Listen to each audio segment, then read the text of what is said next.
ನಮಸ್ಕಾರ, welcome back. ಇವತ್ತಿನ ಒಂದು ಕ್ಲಾಸ್ನಲ್ಲಿ ಯಾರು ಕೆ ಎಕ್ಸಾಮ್ಸ್ ಪ್ರಿಪೇರ್ ಆಗ್ತಾ ಇದ್ದೀರಾ, ನಿಮ್ಗೆಲ್ರಿಗೂ ಕೂಡ ಕರೆಂಟ್ ಅಫೇರ್ಸ್ ಪ್ರೈಮ್ ಟಾಪಿಕ್ಸನ್ನು ಯಾವ ರೀತಿ ಐಡೆಂಟಿಫೈ ಮಾಡಬೇಕು, ಅಥವಾ ಈಗ ಮುಂದೆ ಬರ್ತಾ ಇರತಕ್ಕಂತಹ ಇಮಿಡಿಯೇಟ್ಲಿ ಇರ್ತಕ್ಕಂಥದ್ದು ಪೊಲೀಸ್ ಕಾನ್ಸ್ಟೇಬಲ್ ಪರೀಕ್ಷೆ ಕೆ ಎ ಕಂಡಕ್ಟ್ ಮಾಡ್ತಾ ಇರೋದು.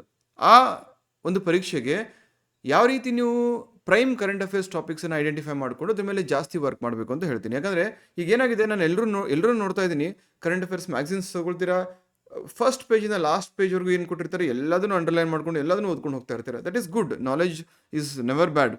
ಬಟ್ ಪ್ರಾಬ್ಲಮ್ ಇಲ್ಲಿ ಬಂದಿರೋದೇನಪ್ಪ ಅಂತ ಹೇಳಿದ್ರೆ, ನೀವು ನಾಲೆಜ್ ಗೇನ್ ಮಾಡ್ಕೊಳ್ಳೋಕೆ ಓದ್ತಾ ಇದ್ದೀರಾ, ಅಥವಾ ಈ ಎಕ್ಸಾಮನ್ನು ಅಥವಾ ಈ ಪರೀಕ್ಷೆನ ಪಾಸ್ ಮಾಡ್ಲಿಕ್ಕೆ ಓದ್ತಾ ಇದ್ದೀರಾ.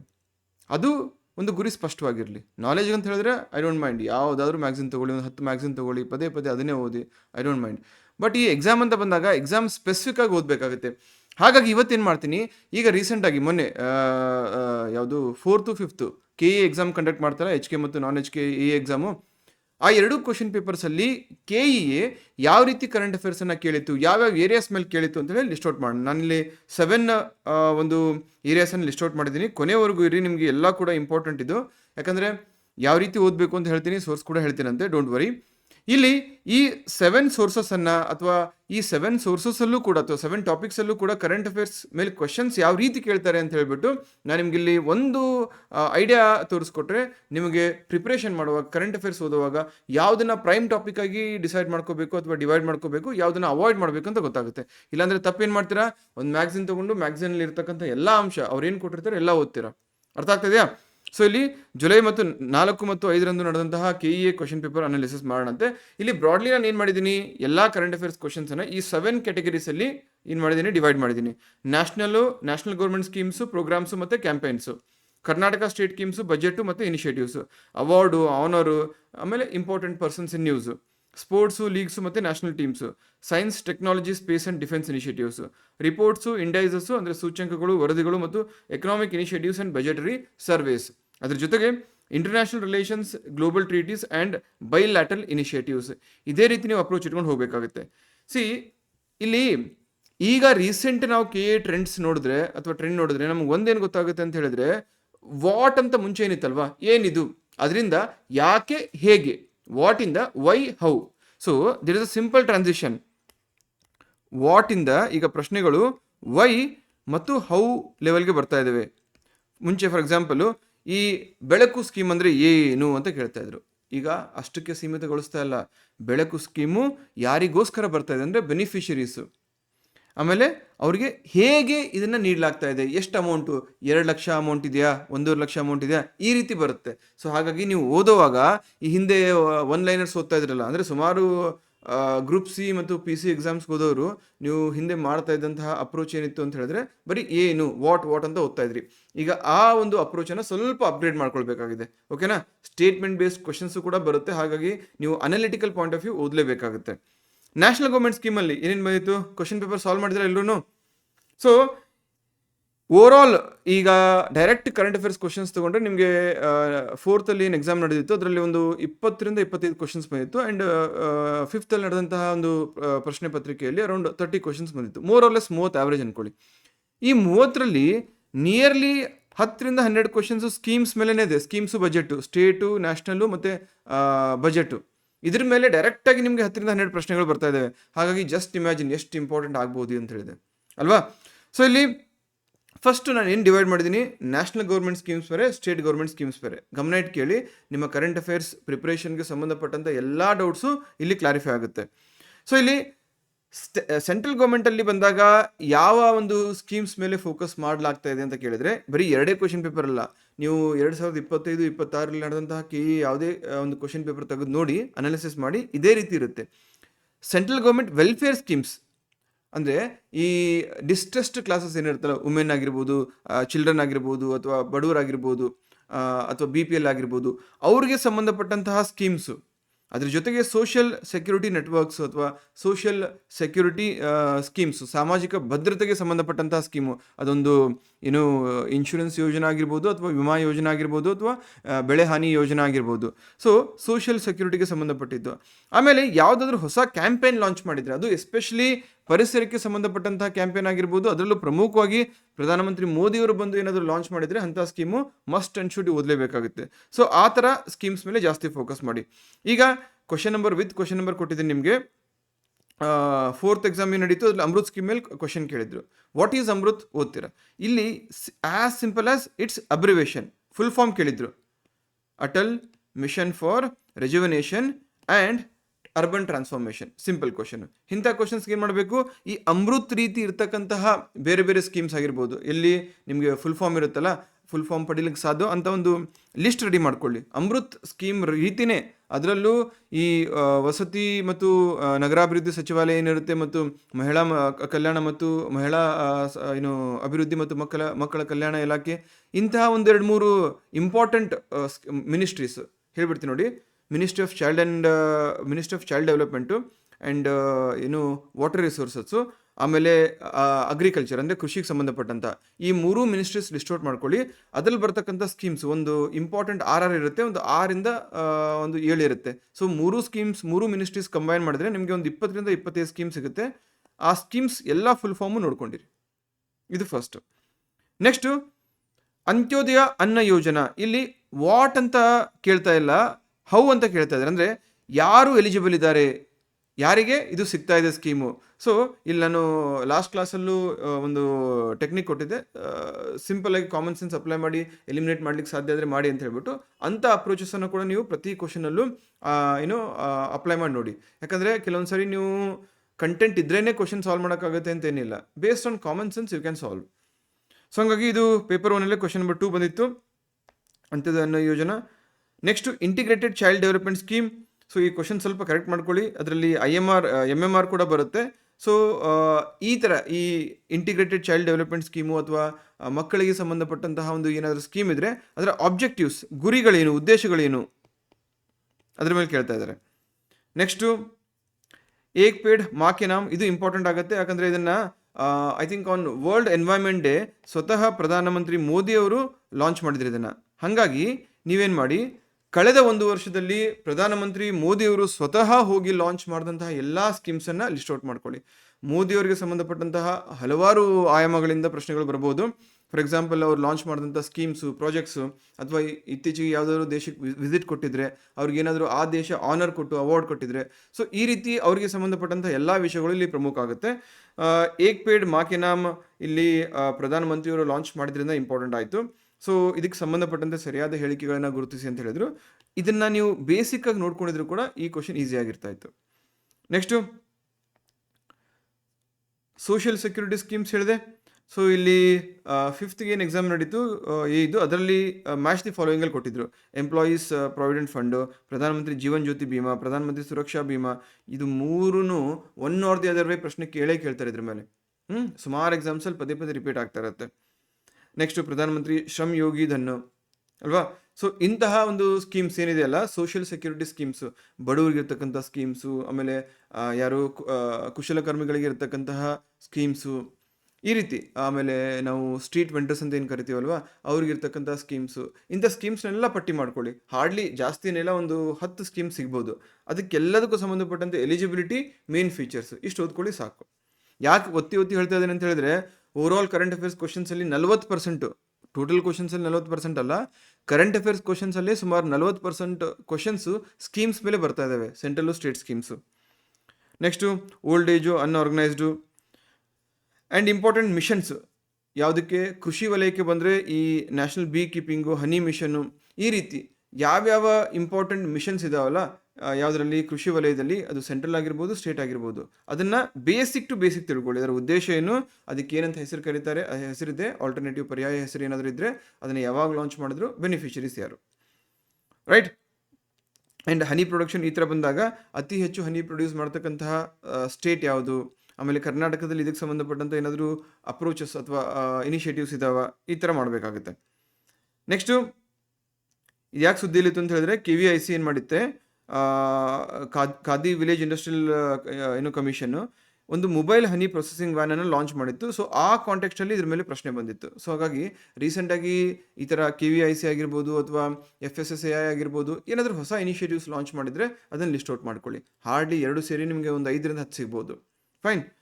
ನೆಕ್ಸ್ಟ್ ಸೋಷಿಯಲ್ ಸೆಕ್ಯೂರಿಟಿ ಕೋಡು, ಇದರ ಅಡಿಯಲ್ಲಿ ಯಾವ ಕೆಟಗರಿಯ ಕಾರ್ಮಿಕರನ್ನ ಸೇರಿಸಲಾಗಿಲ್ಲ. ಒನ್ಸ್ ಅಗೇನ್ ಬೆನಿಫಿಷರಿ ಸ್ಕೀಮ್ಸ್ ನೋಡ್ತಾ ಇದ್ದೀರಾ, important central government state government ಸ್ಕೀಮ್ಸಲ್ಲಿ ಬೆನಿಫಿಷರೀಸ್ ಯಾರು ಇದರ ಅಡಿಯಲ್ಲಿ ಎಲಿಜಿಬಲ್ ಇದ್ದಾರೆ ಅವ್ರ ಮೇಲೆ ಪ್ರಶ್ನೆ ಬರ್ತಾ ಇದೆ. ಸೊ ಹಂಗಾಗಿ ಇಷ್ಟು ಬೇಸಿಕ್ ನೀವು ಓದ್ಕೊಳ್ಳೇಬೇಕಾಗುತ್ತೆ, ಯಾರು ಬರ್ತಾರೆ ಯಾರು ಬರಲ್ಲ ಅಂತ ಹೇಳ್ಬಿಟ್ಟು. ನೆಕ್ಸ್ಟು ಪೂರಾ ಸ್ಕೀಮ್ ಮೇಲೆ ಕೂಡ ಕ್ವಶನ್ ಇತ್ತು, providing urban amenities to rural areas. So ಇದನ್ನು ಮಾಜಿ ರಾಷ್ಟ್ರಪತಿ ಅಬ್ದುಲ್ ಕಲಾಂ ಅವರು ಪ್ರಪೋಸ್ ಮಾಡಿದ್ರು. ಸೊ ಹಾಗಾಗಿ ಇದರ ಮುಖ್ಯ ಉದ್ದೇಶ ಏನಪ್ಪ, ರೂರಲ್ಲು ಅರ್ಬನು ಡಿವೈಡ್ ಗ್ಯಾಪ್ ಏನಿದೆ ಅಲ್ಲ, ಹಳ್ಳಿಗಳಿಗೂ ಮತ್ತು ಪಟ್ಟಣಗಳಿಗೂ ನಗರಗಳಿಗೂ ಇರತಕ್ಕಂತಹ ಒಂದು ಗ್ಯಾಪನ್ನು ಫುಲ್ಫಿಲ್ ಮಾಡುವಂಥ ಉದ್ದೇಶ ಇದು ಹೊಂದಿತ್ತು. ನೆಕ್ಸ್ಟು ಮಿಷ್ಟಿ ಸ್ಕೀಮ್ ಮೇಲೆ ಪ್ರಶ್ನೆ ಬಂದಿತ್ತು ನೋಡಿ. ಒನ್ಸ್ ಅಗೇನ್ ಅಬ್ರಿವೇಷನ್ ಮಿಷ್ಟಿ, ಇದನ್ನು ಏನು ಫುಲ್ ಫಾರ್ಮ್ ಕೇಳ್ತಾ ಇದ್ದಾರೆ. ಸೊ ನೆಕ್ಸ್ಟು ಈ ಮಿಷ್ಟಿ ಅಂದರೆ ಒನ್ಸ್ ಅಗೇನ್ ನಾನು ಸ್ಟಾರ್ಟಿಂಗಲ್ಲಿ ಹೇಳಿದೆ ನೋಡಿ, 3 ಸಚಿವಾಲಯ, ಪರಿಸರ, ನೀರಾವರಿ ಮತ್ತು ವುಮೆನ್ ಆ್ಯಂಡ್ ಚೈಲ್ಡ್ ಮತ್ತು ಅರ್ಬನ್ ಡೆವಲಪ್ಮೆಂಟ್, ಒಂದು 4 ಇಂಪಾರ್ಟೆಂಟ್ ಮಿನಿಸ್ಟ್ರೀಸು. ಈ ಮಿನಿಸ್ಟ್ರೀಸಲ್ಲಿ ಬರ್ತಕ್ಕಂತಹ ರೀಸೆಂಟಾಗಿ ನ್ಯೂಸಲ್ಲಿ ಇರ್ತಕ್ಕಂತಹ ಒಂದು 10 ಇಲ್ಲ 15 ಸ್ಕೀಮ್ಸನ್ನು ನೀವು ಕರೆಕ್ಟಾಗಿ ಓದ್ಕೊಂಡ್ರೆ 100% ಇದ್ರ ಮೇಲೆ ಫುಲ್ ಫಾರ್ಮ್ ಕೇಳಿದ್ರೆ ಇದ್ರ ಮೇಲೆ ಬರಬೇಕು. Right. Next PM Surya Ghar ಮುಫ್ತ್ Bijli ಯೋಜನಾ, 1 ಕೋಟಿ ಮನೆಗಳಿಗೆ ಪ್ರತಿ ತಿಂಗಳು 300 ಯೂನಿಟ್ಸ್ ಉಚಿತ ಕರೆಂಟ್ ನೀಡುವುದು ಇದರ ಗುರಿಯಾಗಿತ್ತು. ಸೊ ಇದಕ್ಕೆ ಸಂಬಂಧಪಟ್ಟಂತಹ ಬೇಸಿಕ್ ಏನು ಗುರಿ ಕೇಳ್ತಾ ಇದ್ದಾರೆ, ಆಬ್ಜೆಕ್ಟಿವ್ ಕೇಳ್ತಾ ಇದ್ದಾರೆ. ಅರ್ಥ ಆಯ್ತಲ್ಲ? ಸೊ ಓವರಾಲ್ ನೋಡೋದಾದರೆ ಸ್ಕೀಮ್ಸ್ ಅಂತ ಬಂದರೆ ಫಸ್ಟ್ ಅದ್ರ ಫುಲ್ ಫಾರ್ಮ್ ಗೊತ್ತಿರಬೇಕು, ಅದರ ಆಬ್ಜೆಕ್ಟಿವ್ ಗೊತ್ತಿರಬೇಕು, ಎಲಿಜಿಬಿಲಿಟಿ ಯಾರನ್ನು ಉದ್ದೇಶಿಸಿ ಈ ಸ್ಕೀಮನ್ನು ಲಾಂಚ್ ಮಾಡಲಾಗಿದೆ ಅದು ನಿಮ್ಗೆ ಗೊತ್ತಿರಬೇಕಾಗುತ್ತೆ. ಸೊ ಇಂತಹ ಅಪ್ರೋಚು ಯಾವುದಕ್ಕೆ, ನ್ಯಾಷನಲ್ ಸ್ಕೀಮ್ಸ್ ಇಟ್ಕೋಬೇಕು. ಸ್ಟೇಟ್ ಗೌರ್ಮೆಂಟ್ ಸ್ಕೀಮ್ಸ್ ಅಂತ ಬಂದಾಗ ಸ್ಟೇಟ್ ಗೌರ್ಮೆಂಟ್ ಸ್ಕೀಮ್ಸು ಮತ್ತು ಬಜೆಟು ಮತ್ತು ಎಕನಾಮಿಕ್ ಸರ್ವೆಯಲ್ಲಿ ಇರ್ತಕ್ಕಂಥ ಇನಿಷಿಯೇಟಿವ್ಸು. ಇದ್ರ ಸಮರಿ ಕೊಡ್ತೀನಿ ನಾನು, ಬಜೆಟು ಮತ್ತು ಎಕನಾಮಿಕ್ ಸರ್ವೆ ಇನಿಷಿಯೇಟಿವ್ಸು. ಸೊ ಇದ್ರ ಮೇಲೆ ನೀವು ಪಕ್ಕ ಗಮನ ಇಟ್ಟು ಓದಿದ್ರೆ ಈಸಿಲಿ 5 to 7 ಕ್ವಶನ್ಸ್ ನಿಮ್ಗೆ ಇಲ್ಲೇ ಸಿಕ್ಬಿಡುತ್ತೆ. ಎಷ್ಟು ಈಸಿಲಿ 5 to 7 ಕ್ವಶನ್ಸ್ ನಿಮ್ಗೆ ಇಲ್ಲೇ ಸಿಕ್ಬಿಡುತ್ತೆ. ಡಾಕ್ಟರ್ BR ಅಂಬೇಡ್ಕರ್ ನಿವಾಸ ಯೋಜನೆದ ಮೇಲೆ ಪ್ರಶ್ನೆ ಬಂದಿತ್ತು. ವಾರ್ಷಿಕ ಆದಾಯ ಮಿತಿ ಏನಿರಬೇಕು ಅಂತ ಕೇಳಲಾಗಿತ್ತು. ಇದು 2 ಲಕ್ಷ. ನಾನು ಅನಾಲಿಸಿಸಲ್ಲಿ ತಪ್ಪಾಗಿ ಹೇಳಿದ್ದೆ, ಕರೆಕ್ಟ್ ಮಾಡ್ಕೊಳ್ಳಿ. Next Karnataka foundational literacy and numeracy, ಇದ್ರ ಮೇಲೆ ಪ್ರಶ್ನೆ ಬಂದಿತ್ತು. ಅಂದರೆ 4 ಮತ್ತು 5ನೇ ತರಗತಿ ವಿದ್ಯಾರ್ಥಿಗಳಿಗೆ ಮೂಲಭೂತ ಸಾಕ್ಷರತೆ ಮತ್ತು ಸಂಖ್ಯಾಶಾಸ್ತ್ರದ ಕೌಶಲ್ಯಗಳನ್ನು ಅಭಿವೃದ್ಧಿಪಡಿಸಲು ಕರ್ನಾಟಕದಲ್ಲಿ ಪರಿಚಯಿಸಲಾದಂತಹ ಕಾರ್ಯಕ್ರಮ ಯಾವುದು ಅಂತ ಕೇಳಿದ್ರು. ರೈಟ್. ಸೊ ಇಲ್ಲಿ ಕಲಿನಲ್ಲಿ ಅವಾಯ್ಡ್ ಮಾಡಿ, ಕೇಳಿ ಅವಾಯ್ಡ್ ಮಾಡಿ ಅಂತ ಹೇಳಿದ್ದೆ ಈ ರೀತಿ. ನೆಕ್ಸ್ಟ್ ಬಜೆಟಲ್ಲಿ ಏನು ಕೇಳಿದ್ರು, ಬಜೆಟ್ ಸಂಬಂಧಪಟ್ಟಂತೆ ಅಗ್ರಿಕಲ್ಚರ್ ಸೆಕ್ಟರಲ್ಲಿ ಒಂದು ವಸುಧಾ ಮಿತ್ರ, ವಸುಧಾ ಅಂದರೆ ಭೂಮಿ, ಸಸ್ಯ ಸಂಜೀವಿನಿ ಒಂಥರ ಮೆಡಿಸಿನ್ ಇದ್ದಂಗೆ, ಅಂದರೆ ಈ ಹೆಲ್ತನ್ನು ಕಾಪಾಡಲಿಕ್ಕೆ, ಸಂಜೀವಿನಿ ಅಂತ ಹೇಳಿದ್ರೆ ಹೆಲ್ತನ್ನು ಕಾಪಾಡುವಂತಹ ಒಂದು ಔಷಧಿ. ಸೊ ಅದನ್ನು ಕೀಟನಾಶಕಗಳ ಅಥವಾ ರೋಗಗಳನ್ನು ತಪ್ಪಿಸ್ಲಿಕ್ಕೆ ಬಳಸ್ತಾರೆ ಅಂತ ನಾವು ಕೋರಿಲೇಟ್ ಮಾಡ್ಕೋಬೋದಿತ್ತು.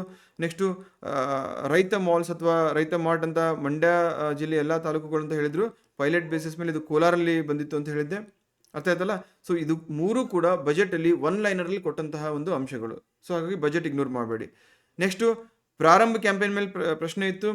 ಗೂಡ್ಸ್ ಆ್ಯಂಡ್ ಸರ್ವಿಸಸ್ ಆ್ಯಕ್ಟ್ಗೆ ಸಂಬಂಧಪಟ್ಟಂತೆ ಇದನ್ನು ಕೇಳಿದರು. ಅದಕ್ಕೆ ಇನ್ನೊಂದು ಸೇರಿಸಿ ಕರ್ಸಾತಿ ಅಂತ ಕೊಟ್ಟಿದ್ರು. ಕರ್ಸಾತಿ AI ಎನೇಬಲ್ಡ್ ಅಸಿಸ್ಟೆಂಟ್ ಚಾಟ್ಬೋಟ್ ನಿಜ, ಬಟ್ ಇದು ಯಾವುದಕ್ಕೆ, ಡೈರೆಕ್ಟ್ ಟ್ಯಾಕ್ಸಸ್ ಅಂದರೆ ನೇರ ತೆರಿಗೆಗೆ ಸಂಬಂಧಪಟ್ಟಂತಹ ಒಂದು ಚಾಟ್ಬೋಟ್ ಆಗಿತ್ತು. ರೈಟ್. ನೆಕ್ಸ್ಟು ಆಶಾದೀಪ್ ಸ್ಕೀಮ್ ಮೇಲೆ ಪ್ರಶ್ನೆ ಇತ್ತು. ಖಾಸಗಿ ವಲಯದಲ್ಲಿ OBC ಅಭ್ಯರ್ಥಿಗಳಿಗೆ ಸಂಬಂಧಪಟ್ಟಂತಹ ಒಂದು scheme. Next KSC PCR expansion ಕೇಳಿದ್ರು ನೋಡಿ. ಎಕ್ಸ್ಪ್ಯಾನ್ಷನ್ ಮೇಲೆ 3ನೇ ಪ್ರಶ್ನೆ ಇದು, ನೆಕ್ಸ್ಟ್ 5th ಜುಲೈಲಿ ಆದಂತಹ ಒಂದು ಎಕ್ಸಾಮಲ್ಲಿ ಇದ್ದಂತಹ question. But more or less ಆ ಟ್ರೆಂಡ್ ಫಾಲೋ ಮಾಡ್ತಾ ಇದ್ದಾರೆ, ಅಬ್ರಿವೇಷನ್ ಫುಲ್ ಫಾರ್ಮ್ ಅಂತ ಹೇಳ್ಬಿಟ್ಟು. ನೆಕ್ಸ್ಟು ಹವಾಮಾನ ಮಿತ್ರ ಕ್ಲೈಮೇಟ್ ಆಕ್ಷನ್ ರೇಡಿಯೋ ಪ್ರೋಗ್ರಾಮು, ಇದ್ರ ಮೇಲೆ ಪ್ರಶ್ನೆ ಬಂದಿತ್ತು. ಇದನ್ನು ಯಾರು ಲಾಂಚ್ ಮಾಡಿದ್ರು ಅಂತ ಕೇಳ್ತಾ ಇದ್ದಾರೆ. ನೆಕ್ಸ್ಟು ಮುಖ್ಯಮಂತ್ರಿ ಕೃಷಿ ವಿಸ್ತಾರ ಯೋಜನಾ, ಇದರ ಉದ್ದೇಶ ಏನು ಅಂತ ಕೇಳ್ತಾ ಇದ್ದಾರೆ. Next Alan town 24x7 water supply project ಮೇಲೆ ಪ್ರಶ್ನೆ ಬಂದಿತ್ತು. ಸೊ ಇದೊಂದು ಸ್ಕೇಲೆಬಲ್ ಮಾಡೆಲ್ ಆಗಿತ್ತು. ಯಾವ ನದಿಯ ಮೂಲ ಇಟ್ಕೊಂಡು ಇದನ್ನು ಲಾಂಚ್ ಮಾಡಲಾಗಿತ್ತು ಅಂತ ಕೇಳ್ತಾ ಇದ್ದಾರೆ. ನೆಕ್ಸ್ಟು ಮರುಸಿಂಚನ ಪ್ರೋಗ್ರಾಮ್ ಮೇಲೆ ಪ್ರಶ್ನೆ ಬಂದಿತ್ತು. ನೆಕ್ಸ್ಟು ನೀರಿದ್ದರೆ ನಾಳೆ ಅನ್ನೋ ಒಂದು ಕ್ಯಾಂಪೇನ್ ಮೇಲೆ ಪ್ರಶ್ನೆ ಬಂದಿತ್ತು. ನೆಕ್ಸ್ಟು ಇದರ ಅಂಬಾಸಡರ್ ಯಾರು ಅಂತ ಕೇಳಿದರು, ನೀರಿದ್ದರೆ ನಾಳೆ. Next Karnataka school education initiatives ಮೇಲೆ ಮ್ಯಾಚಿಂಗ್ ಕೇಳಿದರು. ಗಣಿತ ಕಲಿಕಾ ಆಂದೋಲನ, ಸಂಭ್ರಮ ಶನಿವಾರ, ನಿಪುಣ 2.0, ಪ್ರಾಜೆಕ್ಟ್ ವೀರಗತ. ನೋಡಿ 4th ಜುಲೈಯಲ್ಲೂ ಈ ಕ್ವಶನ್ಸ್ ಬಂದಿತ್ತು. ಯಾವುದು, ಶಿಕ್ಷಣ ಅಥವಾ ಚೈಲ್ಡ್ ಡೆವಲಪ್ಮೆಂಟ್ ಮೇಲೆ. 5th ಜುಲೈಲೂ ಬಂದಿದೆ. ಇವ ನಮ್ಮವ ಇವ ನಮ್ಮವ ಇದು ಯಾವ ಒಂದು ಅಂದರೆ ಅಥವಾ ಈ ಕುಟುಂಬ ಗೌರವ ಅಥವಾ ಸಂಪ್ರದಾಯದ ಹೆಸರಿನಲ್ಲಿ ನಡೆಯುವ ಮರ್ಯಾದಾ ಹತ್ಯೆಗಳನ್ನು ತಡೆಗಟ್ಟಲಿಕ್ಕೆ ಯಾವ ಒಂದು ಸ್ಕೀಮ್ ಇದೆ ಅಂತ ಹೇಳ್ಬಿಟ್ಟು ಈ ಒಂದು ಟಾಪಿಕ್ ಮೇಲೆ ಪ್ರಶ್ನೆ ಬಂದಿತ್ತು. ಅರ್ಥ ಆಗ್ತದಲ್ಲ? ಸೊ ಇದು ನೋಡಿ ವಿಧಾನಮಂಡಲದಲ್ಲಿ ಈ ಕಾಯ್ದೆಯನ್ನು ಅಂಗೀಕರಿಸಲಾಗಿತ್ತು. ಸೊ ಓವರಾಲ್ ಕರ್ನಾಟಕ ಸ್ಕೀಮ್ಸ್ ಅಂತ ಬಂದಾಗ ಇವ್ರು ಫೋಕಸ್ ಮಾಡ್ತಾ ಇರೋದು Karnataka budget, Karnataka economic survey, ಅದ್ರ ಜೊತೆಗೆ ರೀಸೆಂಟಾಗಿ ಸ್ಟೇಟ್ ಅಸೆಂಬ್ಲಿಯಲ್ಲಿ ಏನಾದರೂ ಒಂದು ಬಿಲ್ ಪಾಸ್ ಆಗಿದ್ರೆ ಅದ್ರ ಮೇಲೆ ಪ್ರಶ್ನೆ ಬರ್ತಕ್ಕಂಥ ಚಾನ್ಸಸ್ ಇರುತ್ತೆ. ಇದು ಸ್ವಲ್ಪ ಜನಕ್ಕೆ ಅರ್ಥ ಆಗ್ತಿರಲ್ಲ. ನಿಮ್ಮ ಮೈಂಡ್ ಯಾವ ಥರ ಸೆಟ್ ಆಗಿರುತ್ತೆ ಅಂತ ಹೇಳಿದ್ರೆ, ಇಲ್ಲಿ ಸ್ಕ್ರೀನ್ ಮೇಲೆ ಕ್ವಶನ್ ಹಾಕ್ಕೊಂಡು ಆನ್ಸರ್ ಮಾರ್ಕ್ ಮಾಡ್ಕೊಂಡು ಹೋಗ್ತಾ ಇರಬೇಕು. ಸೊ ಈ ರೀತಿ ಅಪ್ರೋಚನ್ನು ನೀವು ಇಟ್ಕೊಂಡ್ರೆ ಎಕ್ಸಾಮ್ ಪಾಸ್ ಮಾಡೋದು ತುಂಬ ಕಷ್ಟ ಆಗುತ್ತೆ. ಎಕ್ಸಾಮ್ಗೆ ನಿಮ್ಮದೇ ಆದಂಥ ಒಂದು ಸ್ವಂತಿಕೆ ಇರಬೇಕು, ನಿಮ್ಮ ಓನ್ ಅಪ್ರೋಚ್ ಇರಬೇಕಾಗುತ್ತೆ. ಓಕೆ, ನೆಕ್ಸ್ಟು ಅವಾರ್ಡ್ಸು, ಆನರ್ಸು, ಆಮೇಲೆ ಪ್ರಮುಖ ಪರ್ಸ್ನಾಲಿಟೀಸ್ ಮೇಲೆ ಪ್ರಶ್ನೆ ಬಂದಿತ್ತು. ಸಾಹಿತ್ಯ ಪ್ರಶಸ್ತಿ, ಪ್ರಮುಖ ವ್ಯಕ್ತಿಗಳು ಅದರಲ್ಲಿ ಏನಾದರೂ ನೇಮಕಾತಿ ಆಗಿದ್ದರೆ ಅಥವಾ ಅವರು ನಿಧನ ಹೊಂದಿದ್ರೆ ಅದ್ರ ಮೇಲೆ ಪ್ರಶ್ನೆ ಬಂದಿತ್ತು. ಪಂಪ ಅವಾರ್ಡು ಅದ್ರ ಮೇಲೆ ಪ್ರಶ್ನೆ ಇತ್ತು. ಆಮೇಲೆ ದೇವನೂರು ಮಹಾದೇವ್ ಅವರಿಗೆ ಸಂಬಂಧಪಟ್ಟಂತಹ ಒಂದು ಪ್ರಶ್ನೆನ ಪಂಪ ಅವಾರ್ಡ್ಗೆ ಅದನ್ನು ಹೋಲಿಕೆ ಮಾಡಿ ಅಥವಾ ಮಿಕ್ಸ್ ಮಾಡಿ ಇಲ್ಲಿ ಕ್ವಶನ್ ಕೇಳಿದರು. ಆಮೇಲೆ ಸುಭಾಷ್ ಸಿ ಕಶ್ಯಪ್ ಅವರು ನಿಧನ ಹೊಂದಿದ್ರು, ಹಾಗಾಗಿ ಅವ್ರಿಗೆ ಸಂಬಂಧಪಟ್ಟಂಥ ಒಂದು ಪ್ರಶ್ನೆ ಬಂದಿತ್ತು ಇಲ್ಲಿ. Next UN military gender advocate of the year ಇದನ್ನು ಯಾರಿಗೆ ಕೊಡಲಾಗಿದೆ ಅಂತ ಹೇಳಿಬಿಟ್ಟು ಒಂದು ಪ್ರಶ್ನೆ ಕೇಳಿದರು. ಭಾರತೀಯ ಮಿಲಿಟರಿ ಅಧಿಕಾರಿಗೆ ಅದನ್ನು ಕೊಡಲಾಗಿತ್ತು, ಅವ್ರ ಹೆಸರು ಕೇಳಿದರು. ನೆಕ್ಸ್ಟು ವಿಟ್ಲೆ ಅವಾರ್ಡ್ ಮೇಲೆ ಪ್ರಶ್ನೆ ಬಂದಿತ್ತು.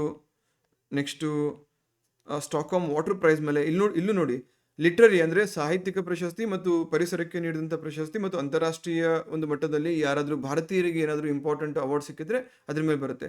ಈ ಒಂದು 3 ಟಾಪಿಕ್ಸ್ ಇಂಪಾರ್ಟೆಂಟ್ ಪರ್ಸನ್ಸು ಮತ್ತು ಅವಾರ್ಡ್ಸ್ ಅಂತ ಬಂದಾಗ ಪ್ರಶ್ನೆಗಳು ಬರುವಂಥ ಸಾಧ್ಯತೆ ಇರುತ್ತೆ. ನೆಕ್ಸ್ಟು ವಿಜಯಪತ್ ಸಿಂಘಾನಿಯಾಸ್ ಏವಿಯೇಷನ್ ಮೆಮರ್ಸ್, ಭಾರತೀಯ ಉದ್ಯಮಿ ಮತ್ತು ಏವಿಯೇಟರ್ ವಿಜಯಪತಿ ಸಿಂಘಾನಿಯಾ ಅವರು 1988ರಲ್ಲಿ UK ಭಾರತಕ್ಕೆ ನಡೆಸಿದ ಐತಿಹಾಸಿಕ ಸೋಲೋ ಮೈಕ್ರೋಲೈಟ್ ಏರ್ಕ್ರಾಫ್ಟ್ ಫ್ಲೈಟ್ ಕುರಿತು ಬರೆದಂಥ ಪುಸ್ತಕ ಯಾವುದು ಅಂತ ಕೇಳಿದರು. ರೈಟ್. ಸೊ ಇಲ್ಲಿ ಬುಕ್ಸು ನೀವು ಎಲ್ಲವನ್ನ ಫೋಕಸ್ ಮಾಡೋಕ್ಕಾಗಲ್ಲ. ಇಂಪಾರ್ಟೆಂಟ್ ಕೀ ಪರ್ಸ್ನಾಲಿಟೀಸ್ ಅಥವಾ ಪ್ರೆಸಿಡೆಂಟು, ಪ್ರೈಮ್ ಮಿನಿಸ್ಟ್ರು, ಯಾರಾದರೂ ದೊಡ್ಡ ಯೂನಿಯನ್ ಕ್ಯಾಬಿನೆಟ್ ಮಿನಿಸ್ಟರ್ ಅವ್ರು ಯಾವುದಾದ್ರೂ ಒಂದು ಬುಕ್ ರಿಲೀಸ್ ಮಾಡಿದರೆ ಅಂಥ ಬುಕ್ಕನ್ನು ನೋಡ್ಕೊಳ್ಳಿ.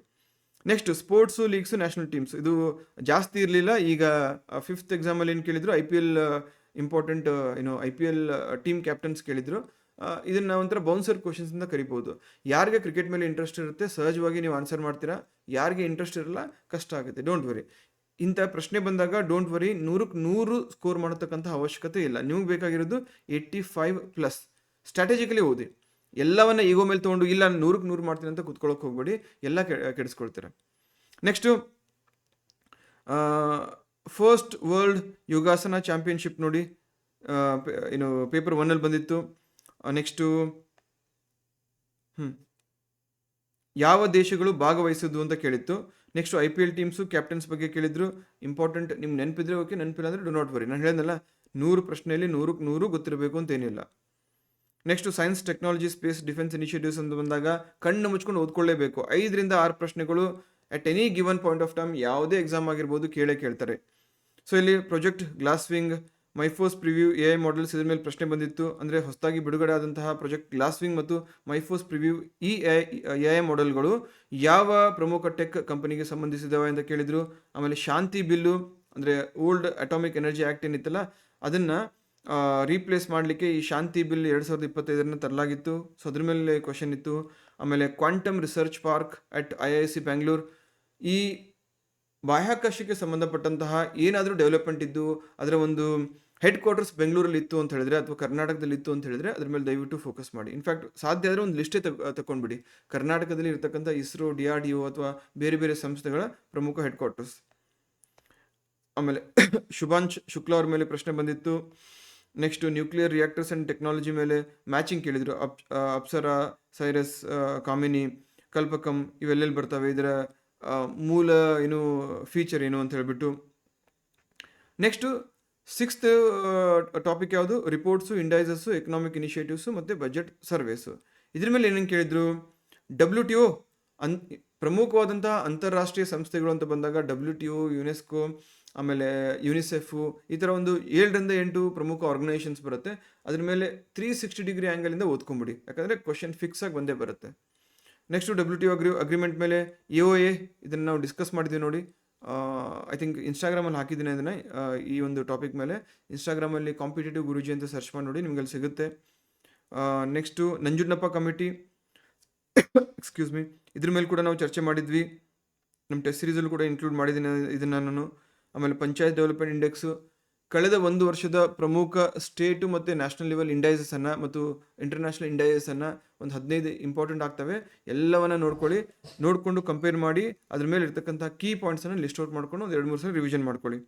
Indian state of forest report, multi dimensional ಪವರ್ಟಿ index, national highway green cover index, ನೋಡಿ ಎಲ್ಲವೂ ಇಂಪಾರ್ಟೆಂಟ್ ಆಗಿರ್ತಕ್ಕಂಥ ಟಾಪಿಕ್ಸ್ ಮೇಲೆ ಪ್ರಶ್ನೆ ಬರುತ್ತೆ.